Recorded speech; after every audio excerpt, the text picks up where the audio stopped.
Welcome to the Wander Creative Podcast, your guide to digital marketing. Journey with us as we navigate organic social strategies, discover the latest in paid advertising, and explore current trends in content creation. Your weekly roadmap to figuring out the ever-changing digital world starts now. All right, everybody, welcome back to episode 3 of season 2 of the Wander Creative Podcast. We are back with another exciting and dynamic episode because I like those adjectives. And we are going to be talking today all about how to advertise in a world when there is seemingly limited targeting. Oof. I am joined here today with Dan, and I am going to be acting as your host. I am Matt, and we are excited to be diving in. So, Dan, I guess let's just dive right in and kind of talk. You know, you and I have had several different conversations recently kind of about how, I think it was April-ish of last year that I think Facebook first started to kind of roll back things that were very, what they called, sensitive topics. That included things based on some gender and race things, some religious topics, and just really kind of dialing back how you can target audiences and kind of what, one of our big tactics before was really going after interest-based targeting and being able to target people who might be interested in brand A, but also be of religion B, and then be of demographic C.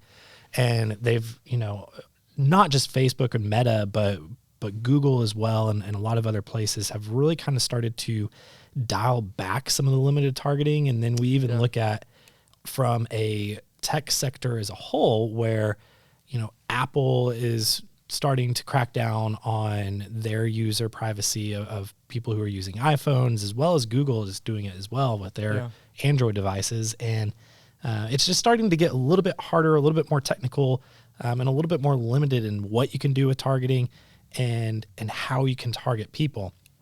So it's something that, at least for me, is interesting of we have all of these new mediums, we have these different advertising outlets, whether that be direct to consumer through streaming devices like Hulu or new and expanding ad options, even within the Meta space, for instance.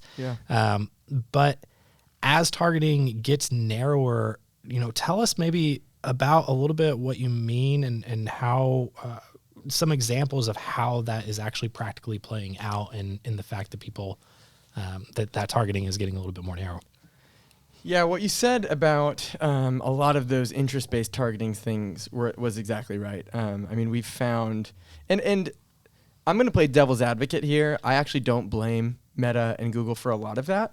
Now, obviously, as a company who does have a large clientele in kind of the faith-based industry, that did, land quite a large blow to us because we were so used to targeting to a lot of those demographics.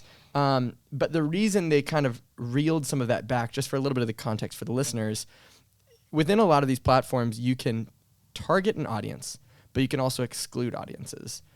So I can say, say I'm a country artist. I want people who are interested in Kenny Chesney, but I don't sound like Chris Stapleton. So exclude people who follow and like Chris Stapleton as an interest-based targeting thing. And a lot of the sensitive topics that Meta, Google, whatever rolled out, even though I really want to be able to advertise to a lot of these demographics, they said, we don't want someone to be able to be, what's the word? Excluded from? Excluded. And really the idea is to try to combat discrimination. Thank you. That's the word I was thinking of. So they don't want anyone to be able to discriminate based on those sensitive topics, whether it's sexual orientation or religion or race or gender. So obviously gender you still can, but it's interesting because they, from a faith-based standpoint, you could say, hey, you can't say, I refuse to show this to Christians. Right. Or I refuse to show, and so to an extent I understand the reasoning.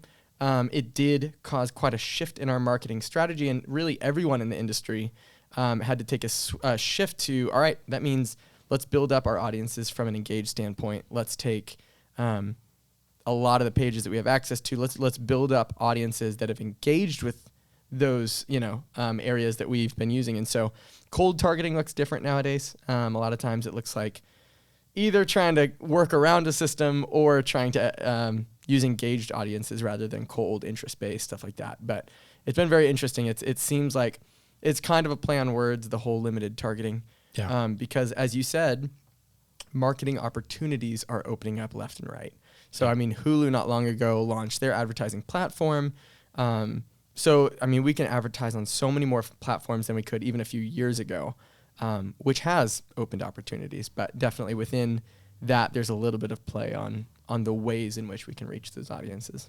Yeah, let's talk a little bit about cold audience targeting. Like, what are some of the ways that you can target audiences? Like, what are some of the both from a demographic level to even geographic level to just pure interest level? What are some of the ways that you can still target? And also, like, how do you go about getting a narrow targeting in that term and in that respect of trying to make sure that you are honing in on the audience that you actually want to be honing in on? Yeah, that's a great question for sure. And I think it's really, it's fascinating. I mean, the only industries that were really hit were things like faith-based. And then there were a couple more that aren't coming to mind, but you can still be pretty narrow when it comes to interest-based. You don't need to have page access, building engaged audiences in order to be narrow. I mean, you can still, the way I would do that from an interest-based standpoint is saying, if using the country artist example, do exactly what I said. I mean, you can be as broad as country music, and then of course you do nationwide and it's a crazy broad audience there, probably way too broad. But then you can say country music and this artist while excluding this artist, but must also have, it provides, really most of the platforms provide that ability to say excluding these plus these. And as you're doing that and you have full access to limiting still on age, gender, and geolocation, you can still get very targeted. You can also go outside your industry, say country music and probably trucks and also probably Budweiser, whatever your answer is.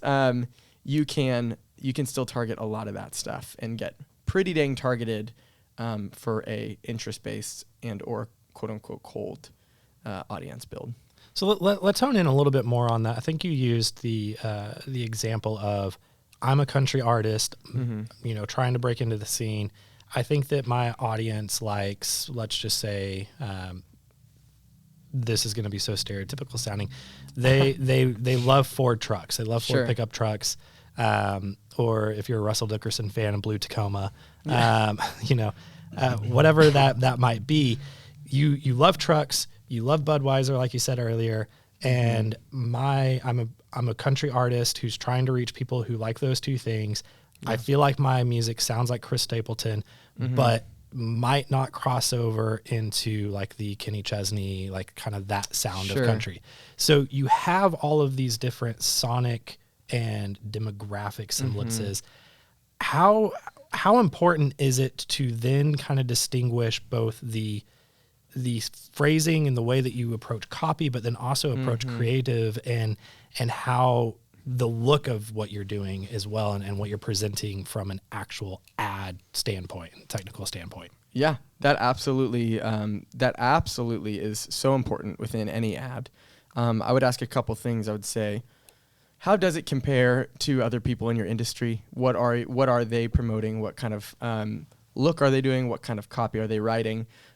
Is your audience represented in your ad? If it's a video, using the country music thing, are they at a festival? Are they, do you see trucks in the background, or do you like again, yes, like you said, this is a very exaggerated example for clarity, but yeah, I think it emphasizes the importance on testing within advertising, because it gives you the opportunity to say, hey, we have a strong feel of the pulse of what our audience wants, but let's write some different copy. Let's experiment. There have been a lot of times where we've been surprised, where we'll think a polished versus an organic look would do better. And then we run testing and we're glad we did, because we'll be like, wow, I did not expect that video to outperform, but it has. So let's push it.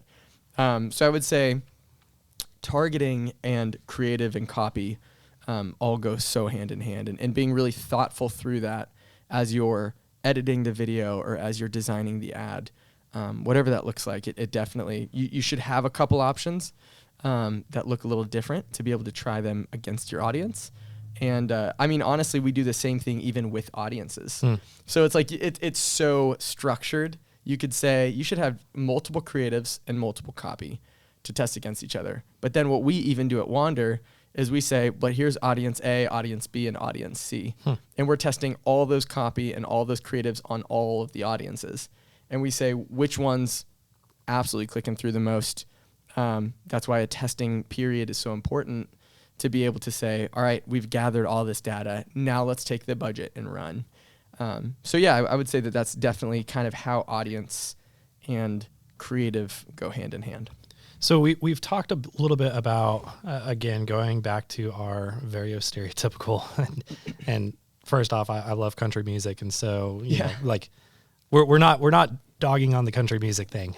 But it is a kind of a good, clear example of, okay, we have truck lover, we have Budweiser lover, we have people who like Chris Stapleton but don't like Kenny Chesney. Yep.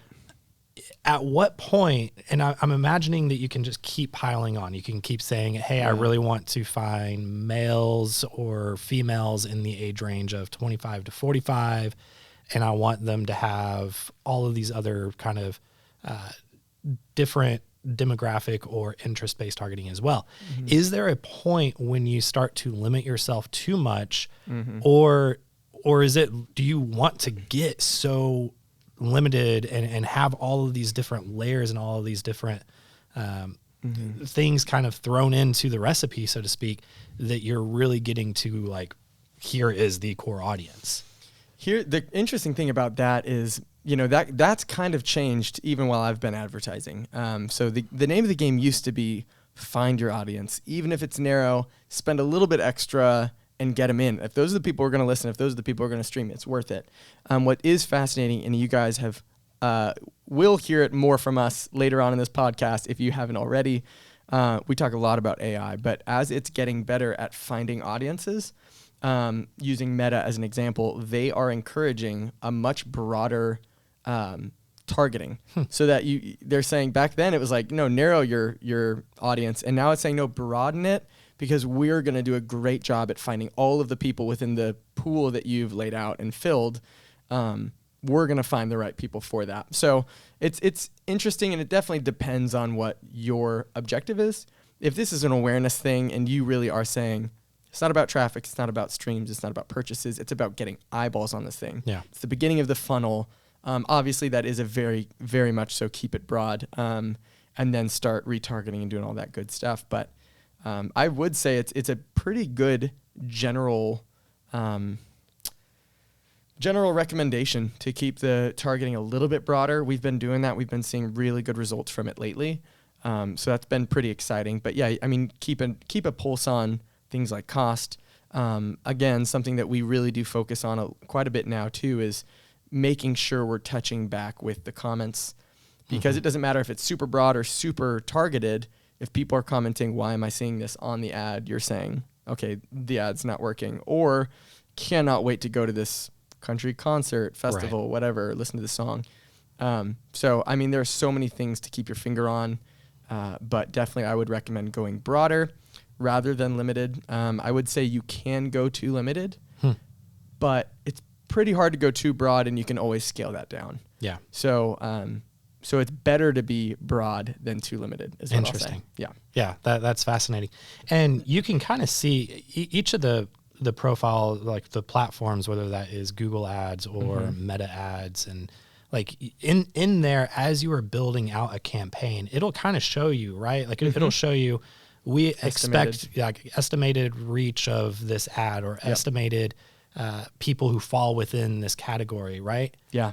And so is there, this might be too arbitrary, but is there like a number that you want to try to kind of get within that? Or is it just, hey, I know here's my 4 or 5 data points in terms of interest and demographics that I want to hit, and then just let the platforms do their thing? I think with that, really, the name of the game is the way I use those projections is to make sure it's not too narrow. In terms of broadness, yeah, I mean, if it's really hard to tell, because I mean, if you take a country artist releasing a single, there's kind of no such thing as too broad. If I can have a finger on the targeting, if I'm saying, yeah, I'm targeting fans of Chris Stapleton and country music, and that number is still 180 million or something crazy, it's like, okay, but if they like those things, I'm going to run with that at first and then allow myself to narrow down. Now, it's a different game if you are geo-targeting and say, you know, we're based in Nashville.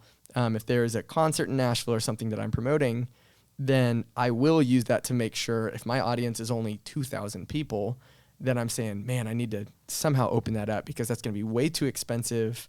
It's going to be kind of crazy, and the frequency will jack up because everyone's going to see this ad way too many times. So if anything, I keep mostly a pulse on, is this going to enough people rather than, you know, but if it is something like pretty niche and it's just an absurd size, maybe look into scaling that back a little bit. Yeah, that makes sense for sure. A few minutes ago, you said that sometimes you'll test kind of audience A, audience B, and audience C. Yeah. And even within those, there might be a few different copy and creative tests. How long would you recommend letting a test run, or is it just setting it and then the platforms kind of distribute it automatically based on what people are seeing? Yeah, it really, regardless of platform, I would say that, you know, different platforms do handle kind of optimizing that differently. Made as a kind of rule of thumb, I would say you definitely need the ad to be running for a couple days at least for testing. Now, you can test as short as a day. You can test as long as 30 days. It depends kind of on market, on industry, on objective of the campaign. But I would say that definitely a day or two, also depending on budget. If you have a tiny budget, that might look a little shorter. But if you have a large budget that can find it, you know, I would say it's really important. You can even test landing pages. Like, really, to find it is pivotal. It's just such a hard thing to kind of estimate based on so many factors. Yeah. And so, yeah, I mean, it's huge though. Yeah, that's great. Maybe a fun little exercise to kind of wrap this episode up. If someone was trying to target you, what would those data points be? Curveball. Man, I don't know if I like this. Yeah, we did not prep this, and hopefully all of our listeners will go and spend the money and see if you can start. Like let us know what you're trying to reach Dan with, and then we'll see if it works. Let's get into politics. No, I'm just kidding. Totally kidding. But I mean, man, you can't target religion anymore, so no. I would say, I don't know if you've heard of the band Camino. They're probably my favorite band. So targeting them would definitely get me. I would say a lover of kava and film. I'm a big fan in you're looking at me just like, this is the worst answer ever. I'm getting No, it's great. It's great. Plus, we just had kava earlier today for lunch. So, hey, there you go. Oh, whiskey lovers. I don't know if I'm allowed to say that on here. I don't know. Just did. We talked about Budweiser and whiskey. I love bourbon. Yeah, and dude, we're nailing the you know, the country thing. How about you? What's your How are they targeting you? Well, I mean, obviously, you've got to go with just the general location of Nashville area. For sure. You know, we reside in a suburb of Nashville, so you're probably not going to want to go like super, super tight on Nashville. But if you do within 25, 50 miles, you're going to hit me. Tesla lovers? Tesla lover, yeah. I did. I picked up a Tesla recently, and that's so there you go. If you're targeting based on my actual age, I would say anywhere between kind of 25 to 35. But I would say if you're targeting based on interest, age 65 plus. You know what I mean? Like I'm a real old man at heart. Yeah, but, there you go. Interesting. That's a good exercise. Well, yeah. Now it's up to our listeners to actually go and put those interests in and we're see about to what get you some can. Weird ads. I know. Yeah, all those ads. I can't wait to see them. Awesome. All right. Well, for those of you who joined us via the YouTube stream, thank you so much. for those of you who listen to the audio version. I hope you have enjoyed it as well. And until next time, we appreciate you joining us. Thanks for joining us for the Wanda Creative Podcast.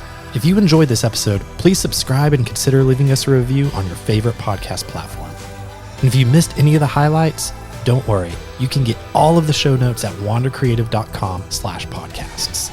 And while you're there, sign up for the digital drop to get new episode alerts and also receive the latest digital marketing news, tips, and tools delivered straight to your inbox.